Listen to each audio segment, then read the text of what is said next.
Back to my channel. मुझसे जो बड़े हैं उनको प्रणाम, मुझसे जो छोटे हैं उनको खूब सारा प्यार, और जो मेरे हम उम्र हैं उनसे hello guys. I hope you all are doing very well. तो चलिए शुरू करते हैं किताबी दुनिया का सफ़र।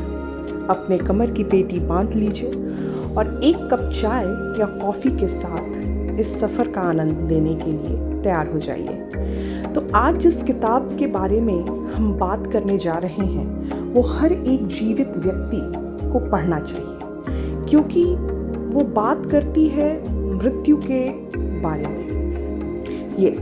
ये जो किताब है और आज के सफ़र पे जो हम निकल रहे हैं वो अपने आप में बहुत ख़ास है, क्योंकि जिस किताब के बारे में हम बात कर रहे हैं और उस किताब में जो टॉपिक चूज़ किया है या उस किताब का जो शीर्षक है वो डेथ है। और उस किताब को लिखने वाले सद्गुरु जग्गी वासुदेव अपने आप में बहुत ही जाने माने शख्सियत हैं वो। और इस किताब की जो सब टाइटल है वो अपने आप में बहुत खूबसूरत है, और वो उसकी पूरी किताब की व्याख्या कर देती है। उसका सब टाइटल रखा गया है a book for all those who shall die. ये किताब उन सब लोगों के लिए है जिनको मरना है। तो अगर सद्गुरु जी के बारे में बात करें तो इनका पूरा नाम जगदीश वासुदेव है। ये भारत के प्रसिद्ध योग गुरु तथा स्पिरिचुअलिटी के प्रोपोनेंट हैं, और इन्होंने तमिलनाडु में एक आध्यात्मिक संगठन की स्थापना की है जिसका नाम है ईशा फाउंडेशन। और यह संगठन करीब 20 लाख वॉलंटियर्स के साथ योग, पर्यावरण और सामाजिक कार्य के क्षेत्र में सक्रिय रहता है।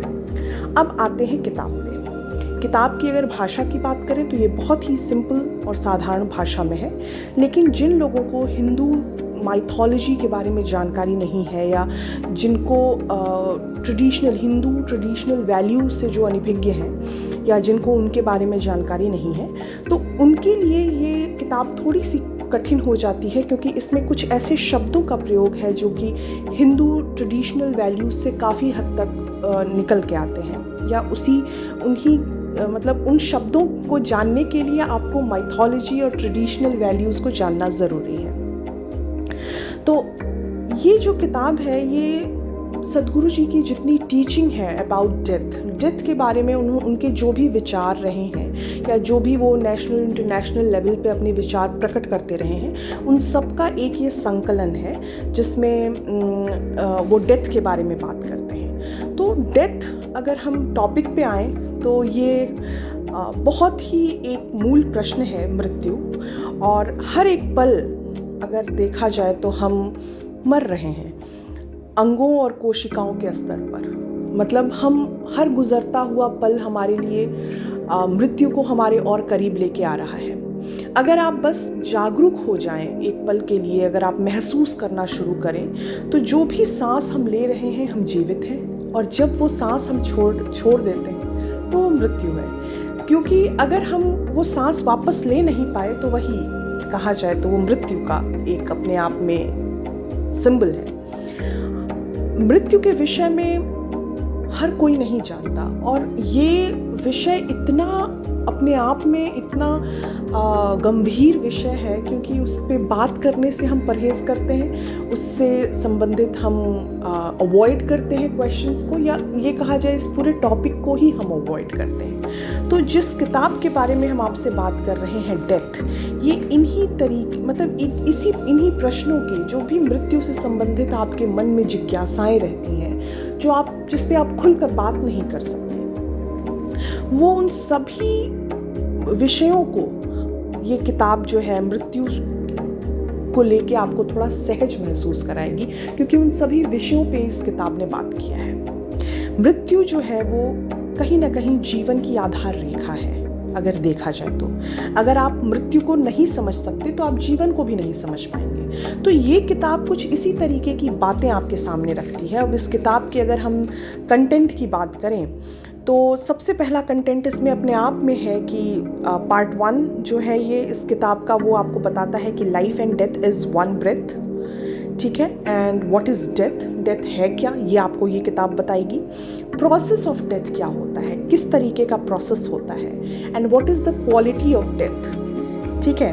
फिर वो आपको बताएगी कि कैन डेथ बी हैक्ड, क्या डेथ को हम हैक कर सकते हैं, और महासमाधि और डेथ में क्या अंतर है, महासमाधि और मोक्ष में क्या अंतर है। तो ये कुछ ऐसे बेसिक क्वेश्चंस हैं जो हमारे मन में उठते रहते हैं और उसको हम अपने आप में ही उसका प्रश्न को हल करने की कोशिश करते रहते हैं। फिर पार्ट 2 में इस किताब में आपको बताएगा द ग्रेसफुलनेस ऑफ डेथ, डेथ की ग्रेसफुलनेस क्या है, किस तरीके से प्रिपरेशन की जा सकती है फॉर अ गुड डेथ, और असिस्टेंस प्रोवाइड करना चाहिए जो कि मर रहे हैं उनको हमको किस तरीके से असिस्टेंस प्रोवाइड करना चाहिए। और फिर वो आपको बताता है कि ग्रीफ और मॉर्निंग के टाइम जब कोई हमारा बहुत ही सगा हमसे बहुत दूर चला जाता है और फिर हम जानते हैं कि उसको हम कभी नहीं देख सकते, तो इस तरीके के प्रश्न जो हमारे मन में आते हैं तो उनको भी ये बताती है कि क्या करना चाहिए, एक्चुअली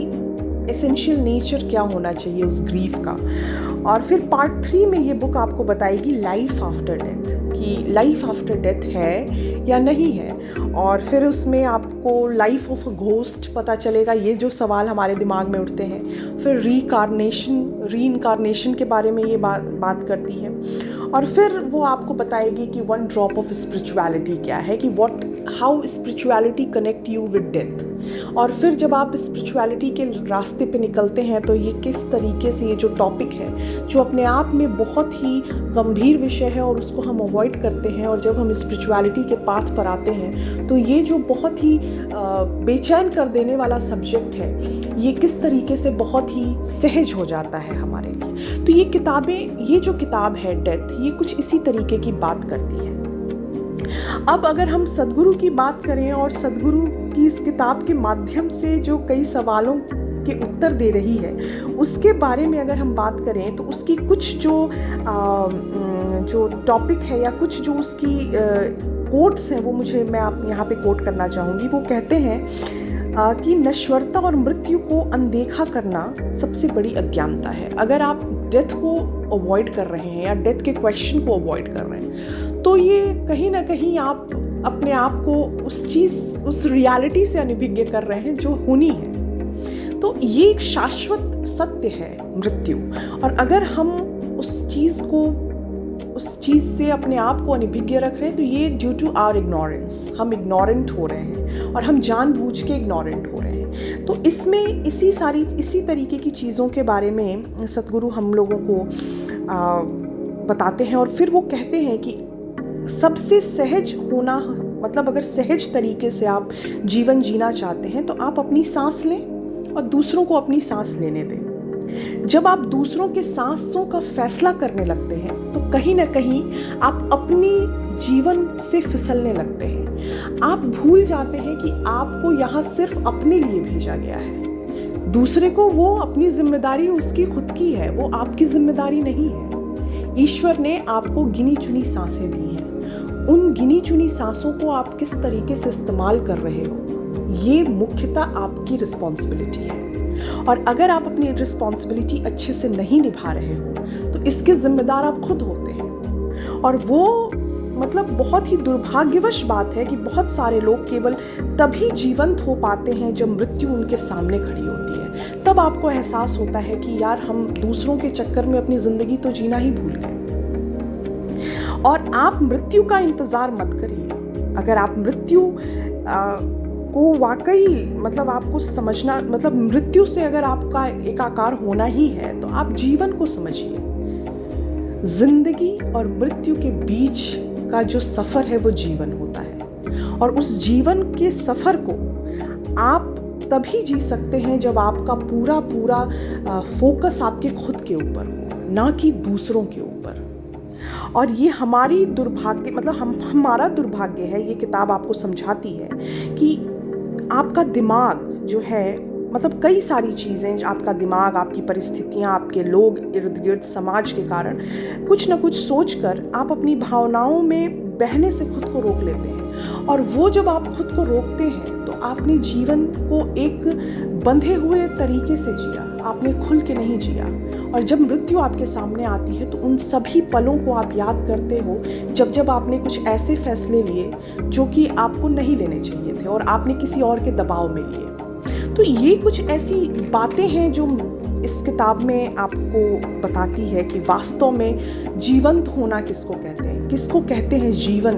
मतलब कहा जाता है ना कि जिंदा होना ये नहीं है कि आप सांस ले रहे हो, सिर्फ सांस लेने को जिंदा रहना नहीं कहते हैं। जिंदा मतलब आप दिल से जिंदा हो। तो कुछ इसी तरीके की ये किताब आपको बातें समझाती हैं और आई होप कि आपको ये किताब पसंद आएगी अगर आप इसको पढ़ेंगे। और मैं तो कहूँगी कि आप इसको पढ़िए, क्योंकि ये किताब अपने आप में आपको बहुत कुछ एक कहा जाता है ना कि मिरर आपके सामने लेकर आती है कि एक्चुअली आप हैं कौन और आपकी रियलिटी क्या है, आपका होना क्या है। समय बहुत ही कम है और हमें गिना चुना समय मिला है जीवन जीने के लिए। जिस दिन ये समय समाप्त हो जाएगा, समय की सीमा, हमारी समय की सीमा समाप्त हो जाएगी, आप मृत्यु को प्राप्त हो जाएंगे। और एक एक दिन, एक एक पल वो समय गुजर रहा है।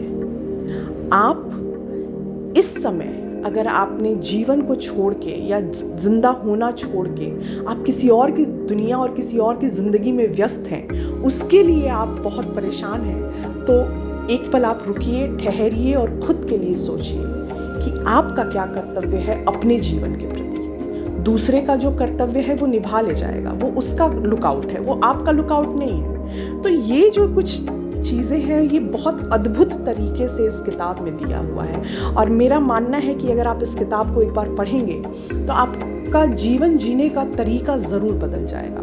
तो ये थी आज की किताब, और आज की किताब का थोड़ा बहुत जो मेरे हिसाब से, जो मेरे स्तर से हो सका, मैंने इस पे चर्चा की। और आशा करते हैं कि आपको ये वीडियो पसंद आया होगा। और कैसी लगी ये किताब आप खरीदिए और पढ़िए और बताइए कि कैसा लगा ये किताब आपको। और जैसा भी लगेगा कमेंट सेक्शन में लिख के बताइए। और अगर आप इस चैनल पे नए हैं तो इसको सब्सक्राइब करिए चैनल को, अपना कमेंट दीजिए, अपनी किताबों, जिस किताब के बारे में आप जानकारी लेना चाह रहे हैं वो भी शेयर करिए, और मुझे बहुत पसंद आएगा। और थैंक यू फॉर सब्सक्राइबिंग भी, जिन्होंने सब्सक्राइब किया है। और अगर आप नए हैं तो प्लीज़ इसको सब्सक्राइब करिए और बताइए कि ये वीडियो आपको कैसा लगा। अगर कुछ क्रिटिसिज्म है तो वो भी बताइए, उसको मैं सुधार करने की कोशिश करूँगी।